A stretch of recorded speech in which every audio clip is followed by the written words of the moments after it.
The morning sky over New York burned red as alien ships descended through the clouds. Dr. Elena Vasquez pressed her face against the reinforced glass of the United Earth Command Center, watching humanity's worst nightmare become reality. "How many ships?" Admiral Marcus Chen asked behind her, his voice steady despite the chaos filling the command room. 2,000 confirmed, sir. Maybe more hiding behind the moon, Lieutenant Park replied, her fingers flying across holographic displays. "They're positioning themselves over every major city on Earth." Elena turned away from the window. She had work to do. The Terra Nova project had been her life's work for 20 years, built in secret across 12 hidden facilities around the solar system. Today, it would either save humanity or die with Earth. The Zephyrian message had arrived 3 days ago. Their translation computers had worked overtime to decode it, but the meaning was crystal clear: submit or die. Surrender all resources, become slaves, or watch your world burn. Earth's leaders had tried to negotiate. They offered trade agreements, shared technology, even tribute payments. The Zephyrians had responded by vaporizing the International Space Station as a demonstration of their power. "Elena, we need to go," Admiral Chen said, placing a hand on her shoulder. "The evacuation ships are ready." She nodded, grabbing the data crystal that contained humanity's entire digital heritage. Every book, every song, every scientific discovery, every work of art that had ever been created was compressed into the small device in her hand. It weighed almost nothing, but it carried the soul of human civilization. The elevator ride to the underground launch bay felt like it took forever. Through the thick concrete walls, they could hear the distant thunder of weapons fire. Earth's defense fleet was fighting a hopeless battle in orbit, but they were buying precious time for the evacuation. The launch bay was massive, carved deep into the rock beneath the facility. 20 enormous ships sat waiting, their hulls gleaming silver under the harsh lights. Each ship was 2 kilometers long and designed to carry 50,000 people on a journey that might last centuries. "Status report," Admiral Chen barked as they entered the control room. 18 ships fully loaded and ready for launch," Captain Rodriguez replied. "Ship 19 is at 90% capacity. Ship 20 is having engine problems, but engineering says they'll have it fixed in 30 minutes. "We don't have 30 minutes, Elena said, watching the tactical display. Red dots representing Zephyrian ships were moving closer to Earth's surface. They're beginning their bombardment of military targets. Once they're done with those, they'll start on the cities." Admiral Chen made the hardest decision of his life. "Launch the ready ships now. We'll wait for Ship 20, but no longer than 20 minutes.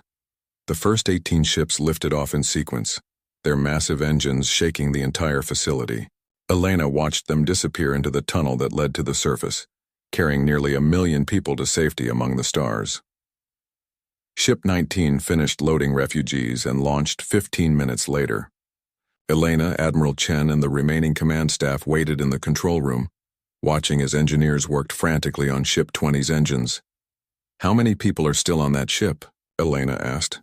47,000, Captain Rodriguez answered quietly.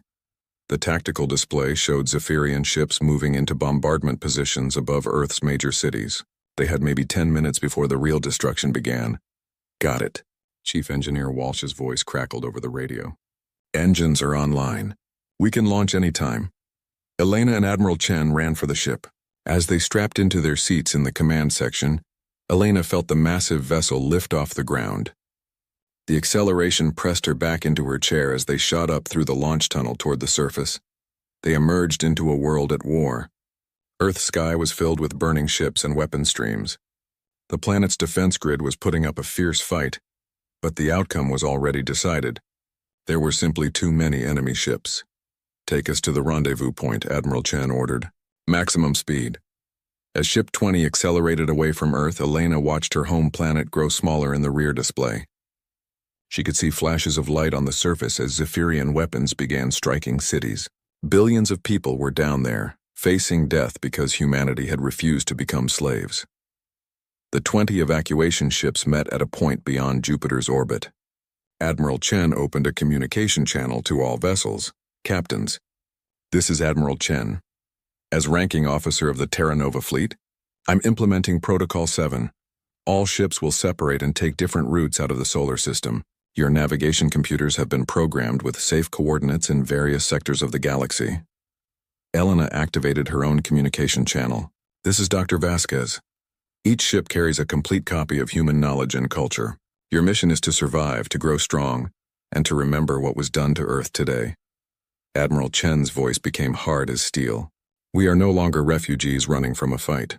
We are the inheritors of humanity's legacy. We carry with us the memory of Earth and the promise of justice. Someday we will return. Someday, we will make them pay for what they've done today." The 20 ships began to separate, each heading in a different direction. Elena watched the other vessels disappear into the darkness between stars, carrying humanity's survivors to unknown worlds. 3 hours later, long-range sensors detected massive energy discharges from Earth's direction. Elena didn't need to see the readings to know what was happening. The Zephyrians were using planet crackers, weapons designed to shatter entire worlds. "Earth is gone," Captain Rodriguez announced quietly. "Long-range sensors show only debris where our planet used to be." Elena closed her eyes and clutched the data crystal containing humanity's heritage. Around her, the ship's crew worked in silence, processing the magnitude of what they had lost. Their world, their history, their home was nothing but floating rocks and dust. But they were alive. 19 other ships carried the survivors of humanity to distant corners of the galaxy. The Zephyrians thought they had won a complete victory, eliminating a potential threat before it could challenge their empire. They were wrong. Admiral Chen activated the ship's internal communication system. "Attention all passengers and crew. Today we lost our world, but we did not lose our humanity. The Zephyrians believe they have defeated us, but they've only made us stronger. We will find new worlds. We will build new homes. We will raise new generations who remember Earth and what was taken from us." Elena opened her eyes and looked at the star field ahead. Somewhere out there was a planet where they could land and start over. It wouldn't be Earth, but it would be home to their children and grandchildren. "How long until we reach our destination?" she asked Captain Rodriguez. 230 years at current speed," he replied. Elena nodded. She would never see their new world, but her children would, and someday, perhaps centuries in the future, humanity would be strong enough to return to the solar system. They would find the aliens who had destroyed Earth, and they would make them understand that genocide was a mistake that carried a terrible price. The ship continued its journey into the vast darkness between stars, carrying 50,000 survivors toward an uncertain future. Behind them, Earth was gone. Ahead of them lay destiny. The ice planet that would become New Stalingrad was a world of endless winter and howling winds. When the first human ship arrived there 800 years after Earth's destruction, the colonists faced temperatures that could freeze exposed skin in seconds and storms that lasted for months. Captain Sarah Martinez stepped off the landing craft onto the frozen surface, her breath forming instant clouds in the thin atmosphere. The survey team had declared the planet barely habitable, but it was far from Zephyrian space and had mineral deposits they desperately needed. "Welcome to paradise," she muttered, watching her advance team set up the first shelter domes. Within 50 years, New Stalingrad had become humanity's most successful military training world. The brutal conditions forced the colonists to innovate or die. They developed thermal suits that could keep a person warm in absolute zero temperatures. They learned to build cities beneath the ice, connected by tunnel networks that stretched for thousands of kilometers. Most importantly, they learned to fight in conditions that would kill most other species. Human soldiers trained on New Stalingrad could survive anywhere in the galaxy. On the opposite side of human space, the lava world of Vulcan's Forge presented different challenges. The surface temperature was hot enough to melt most metals, and volcanic eruptions were a daily occurrence. The humans who landed there in year 892 had to live in underground caverns and sealed habitats. Dr. James Park, great-grandson of Lieutenant Park, who had served on Earth's last day, watched from his laboratory as his team tested their latest creation. The plasma rifle in the testing chamber could cut through solid rock like butter, powered by heat converters that turned the planet's volcanic energy into weapons. "The Zephyrians use energy weapons that require special power cells," he explained to his research team. "Our weapons draw power from any heat source. On this planet, that means unlimited ammunition." The colonists of Vulcan's Forge became master engineers and energy specialists. They built cities that floated above lava flows, powered by geothermal energy that could never run out.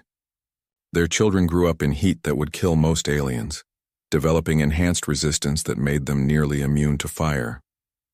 In the asteroid fields of the Broken Chain, humanity learned different lessons. The scattered rocks and planetoids offered no breathable atmosphere and little gravity, but they contained vast mineral wealth. The humans who settled there became the galaxy's best miners and void fighters. Commander Lisa Chen Vasquez, descendant of both Admiral Chen and Dr. Vasquez, piloted her mining suit through the asteroid field with graceful precision. Around her, hundreds of other miners worked to extract rare metals that would eventually become starship hulls and weapon components. The asteroid colonies developed zero-gravity fighting techniques that no other species could match. Their warriors could fight equally well in the vacuum of space or the crush of planetary gravity. They built ships that could hide among cosmic debris and strike without warning. But perhaps the most important development happened on the research worlds, hidden deep in nebulae where no alien sensors could detect them. Dr. Elena Vasquez had died centuries ago, but her work lived on through the scientists who continued her research. On Research Station Alpha, built inside a hollowed-out moon, Dr. Michael Torres made the breakthrough that would change everything. He had been working for decades on genetic enhancement technology, trying to help humans adapt to the harsh worlds they now called home. "Computer, run simulation 412, he commanded, watching as holographic displays showed human DNA being modified by carefully designed viruses. The results were remarkable. The enhanced humans could survive in environments that would instantly kill their ancestors. They could process oxygen from nearly any atmosphere, resist radiation that would be fatal to other species, and even survive for short periods in the vacuum of space. More importantly, the enhancements could be passed to their children, creating new generations of humans who were perfectly adapted to any world they might encounter. As the centuries passed, the scattered human colonies maintained contact through quantum communication networks that the Zephyrians couldn't detect or intercept. Each world specialized in different technologies and fighting techniques, but all of them shared the same goal: preparing for the day they would return to avenge Earth. The Terran Covenant formed during this period, a secret organization that spanned all human worlds. Its members included the best scientists, soldiers, and strategists from every colony. They gathered intelligence on the Zephyrian Empire, studied alien technology, and planned for the eventual War of Revenge. Agent David Kim operated deep in Zephyrian space, his genetic modifications allowing him to pass as a member of an alien species that served the Empire. For 20 years, he had worked as a minor bureaucrat in the Zephyrian military administration, carefully gathering information about their defenses and weaknesses. His reports painted a picture of an empire that had grown soft and complacent. The Zephyrians controlled hundreds of worlds, but they relied on fear and superior technology to maintain order. They had not fought a serious war in over 1,000 years. The slave species outnumber them 50-1, he reported during a coded transmission to the Covenant leadership. Most have forgotten what freedom looks like, but they remember that it existed. If we can show them that the Zephyrians can be defeated, they'll join us. On the industrial world of New Forge, massive factories worked around the clock to produce weapons and starships. The humans there had learned to build equipment that was both more reliable and more powerful than anything the Zephyrians possessed. Chief Engineer Maria Santos watched as the latest battleship rolled out of the construction bay. It looked similar to standard galactic designs from the outside, but every component had been improved by human ingenuity. The hull uses adaptive armor that gets stronger when hit by energy weapons, she explained to the ship's captain. The engines can operate at twice normal efficiency without breaking down, and the weapon systems can be modified on the fly to counter any defense. The ship was just one of thousands being built across human space. Each one incorporated lessons learned from centuries of survival on hostile worlds. They were designed by people who understood that failure meant extinction. On the agricultural world of New Eden, geneticists worked to develop food sources that could grow anywhere. If the coming war forced humanity to move again, they would not starve. Self-contained farming systems could be set up on any world within days, producing enough food to feed an army. The children born on these worlds grew up with stories of Earth and the promise of return. They learned to fight before they could walk, studied alien languages and cultures, and trained for the day when they would face humanity's ancient enemy. Captain Jennifer Martinez, great-granddaughter of the original Captain Martinez, stood in the command center of New Stalingrad's military academy. Before her, 1,000 young soldiers practiced combat maneuvers in conditions that would challenge the galaxy's best warriors. "Remember," she called out to them, "we are not training to conquer worlds. We are training to liberate them.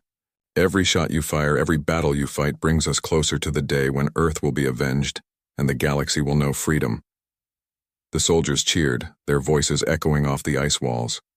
They had never seen Earth, but they carried its memory in their hearts. Soon, it would be time to return to the stars and show the galaxy what humanity had become during their long exile. The Zephyrians had made one critical mistake when they destroyed Earth.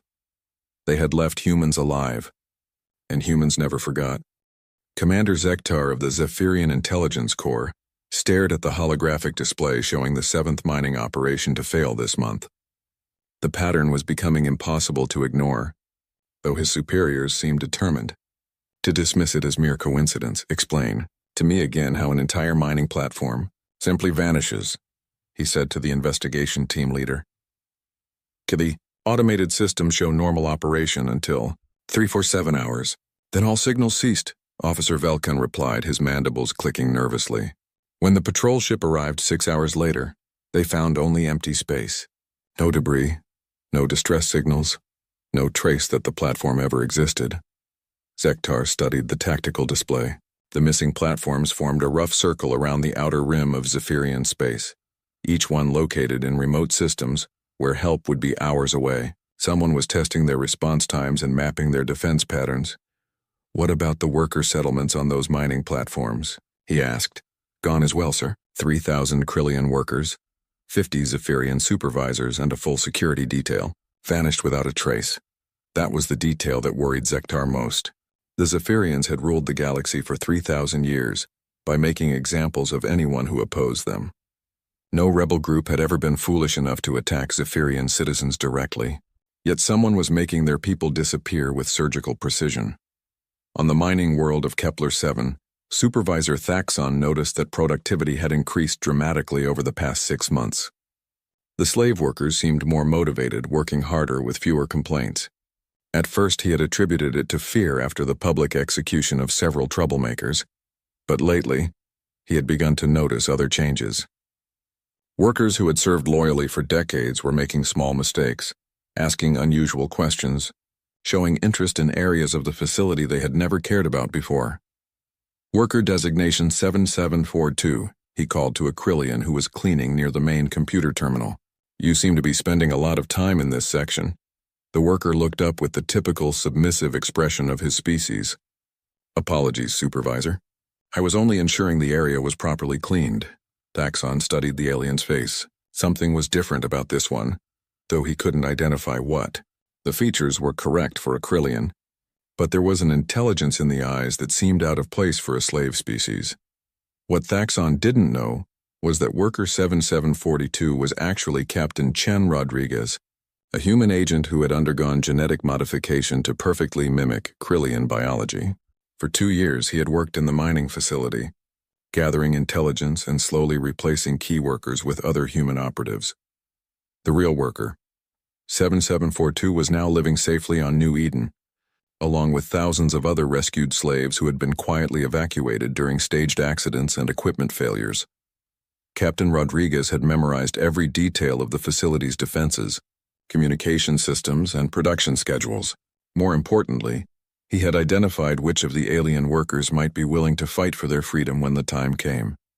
Deep in space, Admiral Sarah Chen Okafor commanded the largest human fleet ever assembled from the bridge of the UES Remembrance. Around her ship, 300 vessels waited in perfect formation, hidden in the shadow of a rogue planet where no sensors could detect them. "Signal from Agent Rodriguez," Communications Officer Park reported. "Mining facility Kepler-7 is ready for liberation. All security systems mapped, loyalist workers identified." Admiral Chen Okafor nodded. "Add it to the target list." "How many facilities are ready for simultaneous strikes?" 417, confirmed Admiral. Agent teams report that local workers are prepared to assist in all locations. The numbers represented years of careful preparation.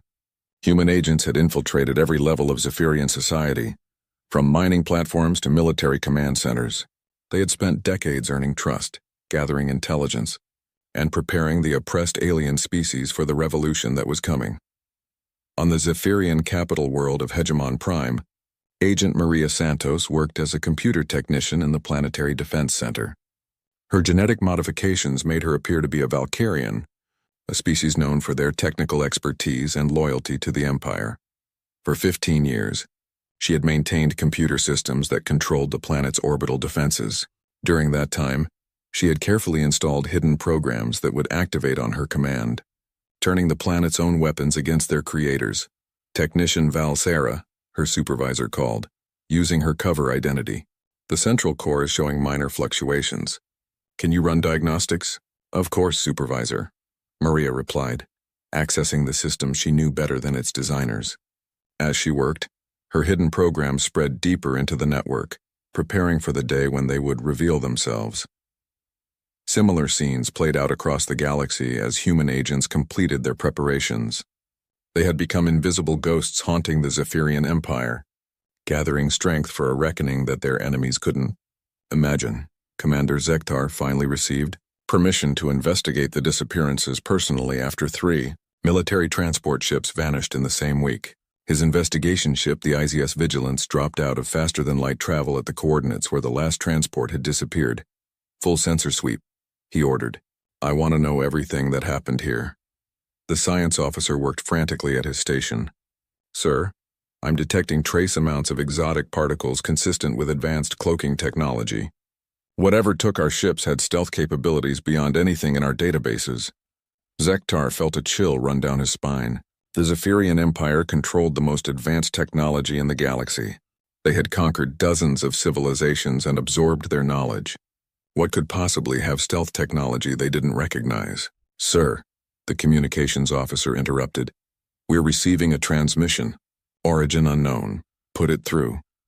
The main screen flickered to life, showing a figure in a sleek environmental suit standing on what appeared to be a starship bridge. The being removed its helmet, revealing a face that made Zektar's blood freeze. It was the face of a human, the species that was supposed to have been extinct for over 3,000 years. Commander Zektar, the human said, somehow knowing his name.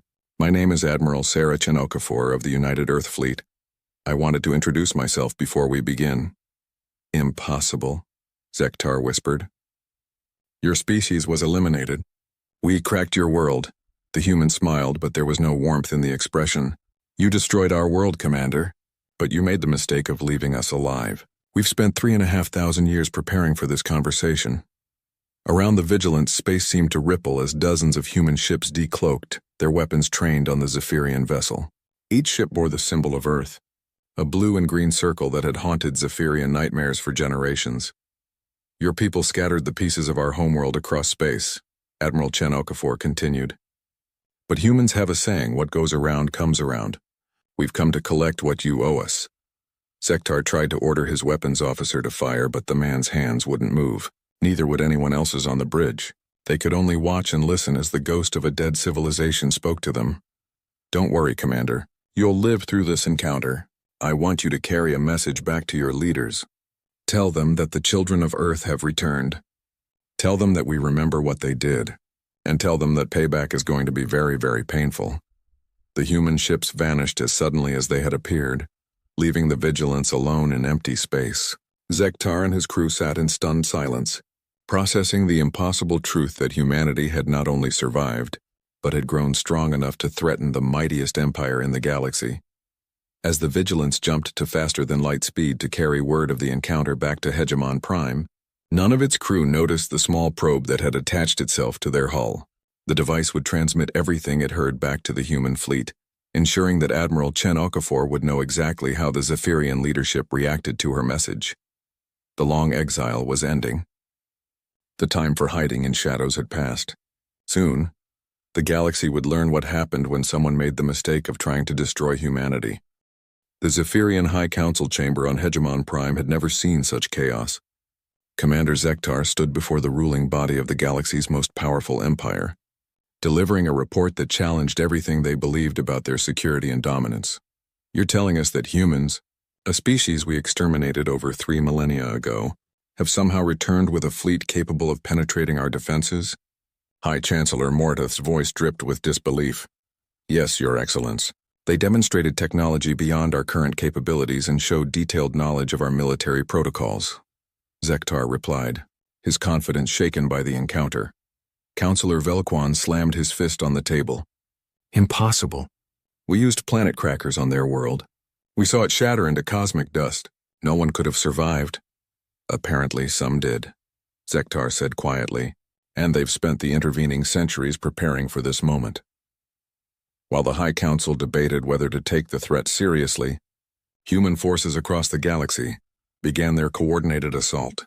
At exactly 1200 hours Galactic Standard Time, 417 facilities simultaneously erupted into chaos. On mining platform Kepler-7, Captain Chen Rodriguez dropped his disguise and activated the signal that began the liberation. Hidden weapons caches planted over months of careful preparation opened throughout the facility.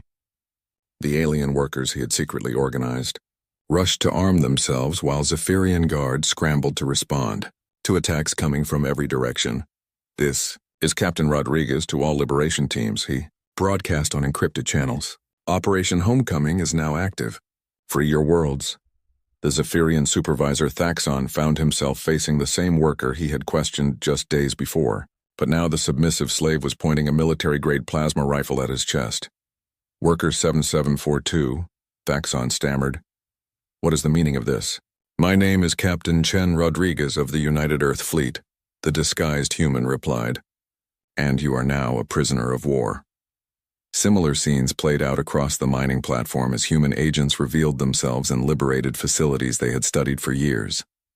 The Zephyrian guards, trained to suppress unarmed workers, found themselves facing well-armed and expertly trained soldiers who knew every weakness in their defenses. In space above the platform, the transport ship that was supposed to deliver monthly supplies instead disgorged a squadron of human fighters. The sleek vessels moved with impossible grace. Their pilots trained in the zero-gravity combat techniques developed in the Broken Chain asteroids. The platform's defense turrets, controlled by computer systems that Agent Rodriguez had compromised months ago, turned on the Zephyrian patrol ships that arrived to investigate the disturbance. Within minutes, the entire facility was under human control. Across the galaxy, the pattern repeated. Human agents activated sleeper cells, compromised defense systems, and coordinated with liberated alien workers to seize control of strategic locations. The Zephyrian Empire, built on the assumption that their subjects would never dare to rebel, found itself under attack from within.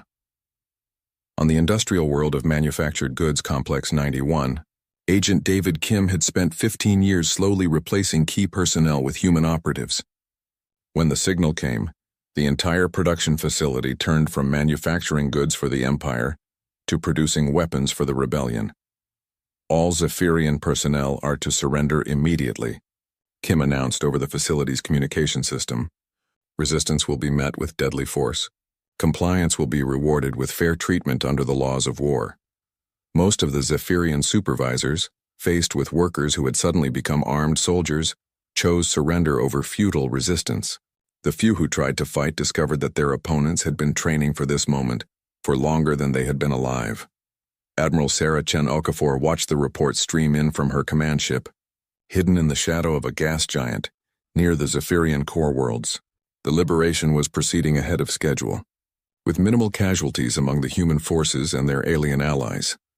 Admiral, Communications Officer Park reported, we're receiving surrender signals from 87 facilities. Only 12 are reporting significant resistance. What about the Zephyrian military response? Admiral Chen Okafor asked, confused and scattered.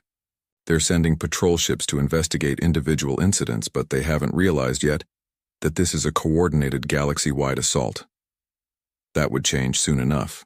The Zephyrian High Command would eventually understand the scope of what was happening and begin marshalling their main battle fleets. But by then, the humans would control hundreds of strategic locations and have thousands of liberated alien workers fighting alongside them. On Hegemon Prime, High Chancellor Mordath finally grasped the magnitude of the crisis as reports flooded in from across the Empire. Mining platforms had gone silent, industrial facilities were broadcasting surrender signals, and patrol ships were encountering human warships in sectors that were supposed to be secure. How many facilities have we lost contact with? He demanded. 412 confirmed, Your Excellence, reported General Kextar, brother of Commander Zektar, and the number is climbing every hour. Deploy the 3rd Battle Fleet to restore order, Morteth commanded. Show these humans what happens when someone challenges the hegemony. General Kextar hesitated. Your Excellence, our intelligence suggests this is more than a simple raid. The humans appear to have infiltrated our society at every level. They know our protocols, our defense patterns, even our communication codes. Then we'll create new codes and new patterns, the High Chancellor snapped. We've ruled this galaxy for 3,000 years. We're not going to be defeated by the ghosts of a dead civilization. But as the 3rd Battle Fleet moved to engage the human forces, they discovered that their enemies had advantages beyond superior infiltration. The human ships used technology that seemed to violate known laws of physics, appearing and disappearing at will, coordinating their attacks with perfect precision. Captain Tolivar of the IZS Dominance found his ship facing 3 human vessels that shouldn't have been able to outfight a Zephyrian battlecruiser. But the enemy ships moved like they were extensions of their pilots' wills, dodging weapons fire that should have been impossible to avoid. All weapons, concentrate fire on the lead ship, he ordered, watching as his gunners tried to target vessels that seemed to phase in and out of normal space. The human ships responded by launching swarms of small fighters that shouldn't have been able to carry enough firepower to threaten a capital ship. But these weren't normal fighters. They were self-replicating drones that multiplied faster than they could be destroyed. Within minutes, the Dominance was surrounded by hundreds of enemy craft, each one small enough to slip through the gaps in the ship's defenses. Captain Tolivar watched in horror as his supposedly invincible vessel was torn apart by attacks coming from every direction. This is Captain Tolivar to all Zephyrian forces, he broadcast on emergency channels. The humans possess technology beyond our current understanding. They're not just survivors. They're something new. As his ship's hull began to buckle under the concentrated assault, Tolivar realized that the Zephyrian Empire was facing an enemy unlike any they had encountered before. These humans weren't trying to conquer territory or demand tribute. They were fighting for something much more dangerous, justice. The liberation continued across the galaxy as human forces struck with coordinated precision. Every attack was carefully planned to minimize civilian casualties while maximizing psychological impact. The message was clear. The children of Earth had returned, and they remembered every detail of what had been done to their world. On the agricultural world of Food Production Facility 23, liberated workers watched in amazement as human soldiers distributed food and medical supplies to alien families who had been living in slavery for generations. "Why are you helping us?" asked a young Krillian mother, holding her child close as human medics treated the malnourishment that was common among slave populations. Captain Maria Santos, still wearing the genetic disguise that had allowed her to infiltrate Zephyrian society, knelt down to the child's level. "Because everyone deserves to be free," she said simply. "Your people suffered under their rule just like ours did." Word of the human liberation campaign spread faster than Zephyrian forces could suppress it.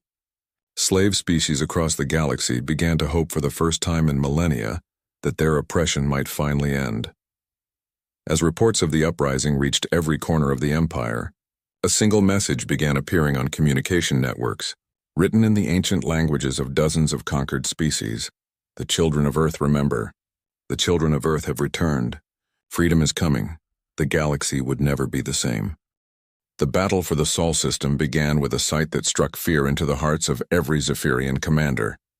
Earth was rebuilding itself. Admiral Sarah Chen Okafor stood on the bridge of the UES Remembrance, watching as massive human engineering ships used quantum manipulation technology to slowly pull together the scattered fragments of humanity's homeworld. The process would take months to complete, but the psychological impact was immediate and devastating. "Sir," Communications Officer Park reported, "we're receiving surrender requests from 14 Zephyrian installations throughout the system. They're asking for terms." "Standard terms," Admiral Chen Okafor replied without taking her eyes off the growing sphere of rock and metal that had once been Earth. "Lay down arms, release all prisoners, and prepare for judgment under galactic law. Supreme Commander Zektar, recently promoted after his brother's death in the Third Fleet disaster, watched the impossible scene from the command station built within what had once been Earth's moon. Around him, his staff officers struggled to understand how the humans were accomplishing something that violated every known law of physics. How are they doing this? He demanded from his science advisor. Unknown Supreme Commander, our sensors detect massive gravitational manipulation on a scale we've never seen before. They're literally rebuilding a planet from cosmic debris. Zektar studied the tactical display showing the human fleet. 3,000 ships of various sizes surrounded the reforming Earth, each one contributing to the reconstruction effort while simultaneously maintaining perfect defensive formations. It was a display of technological capability that made Zephyrian achievements look primitive by comparison. "What's our defensive status?" he asked. "The Sol system defensive grid is still operational," his tactical officer replied. "But sir, we've detected human infiltrators throughout our installations. Some of our own people may be working against us." That was true. Agent Maria Santos had spent years preparing for this moment, and when the signal came, she activated the programs hidden deep within the defense network's computers. Orbital weapons platforms that should have been firing on human ships instead turned their guns on each other. "This is Agent Santos to all human operatives," she broadcast on secure channels. "The Sol system defense grid is compromised. Begin Phase 2 operations." Across the system, human agents who had spent decades in deep cover revealed themselves.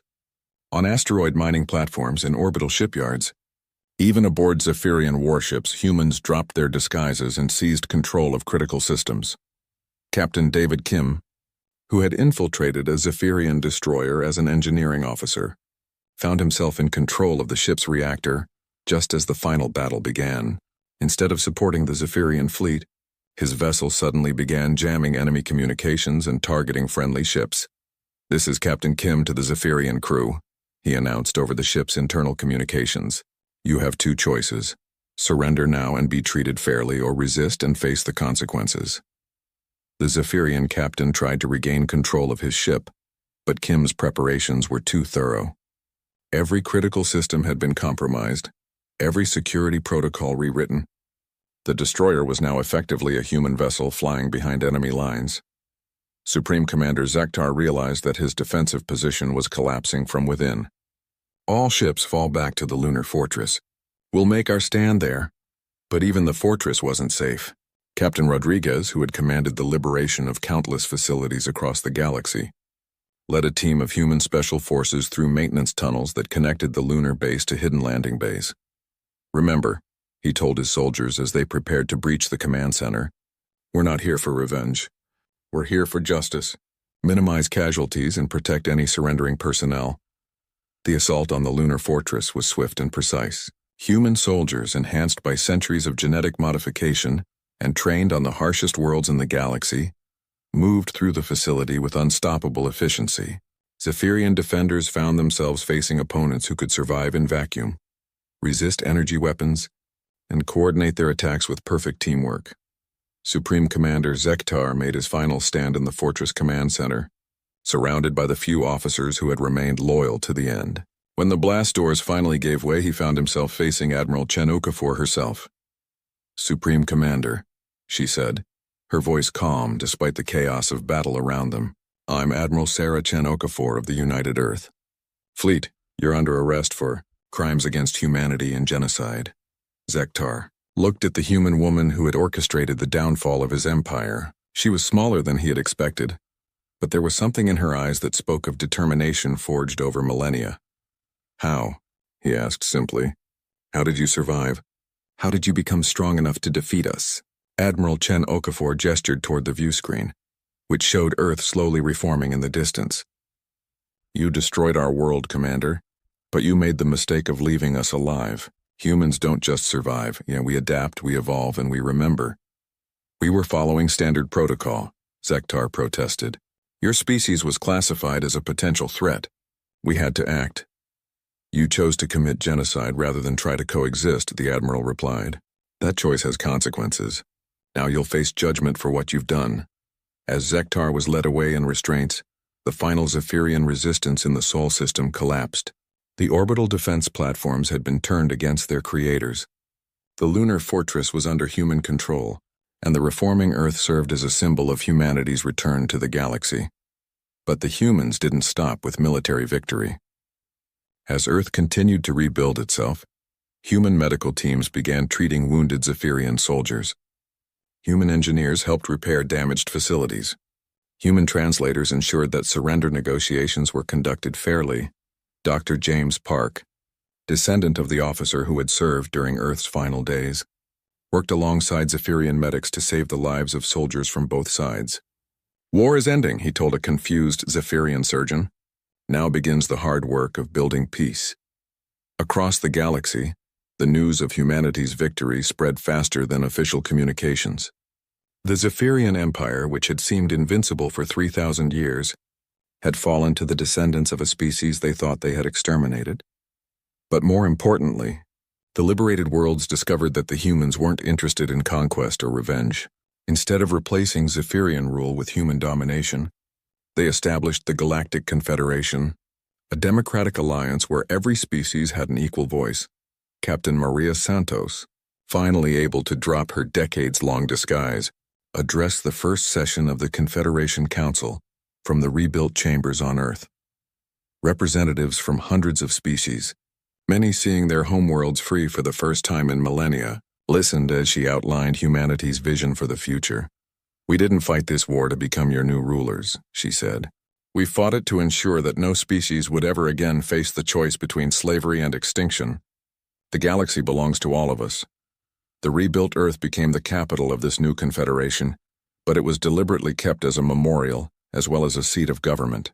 The scars from its destruction were preserved in museums and monuments, serving as a reminder of what could happen when fear and hatred guided galactic policy.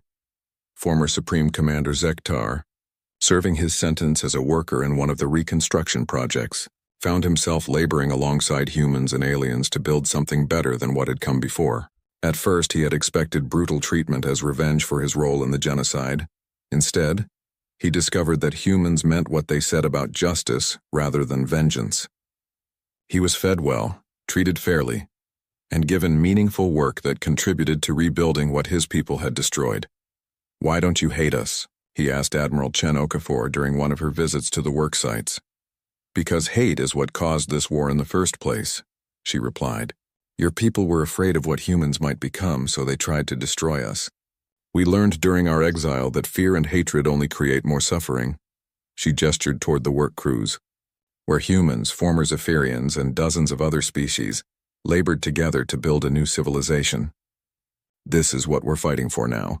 A galaxy where differences are celebrated instead of feared." As the years passed, the Galactic Confederation grew stronger. Human technology, shared freely with all member species, helped heal worlds damaged by millennia of exploitation. Former slave species rediscovered their cultures and histories. Even many Zephyrians found new purpose in the democratic society that replaced their empire. Earth itself became a symbol of hope rather than revenge.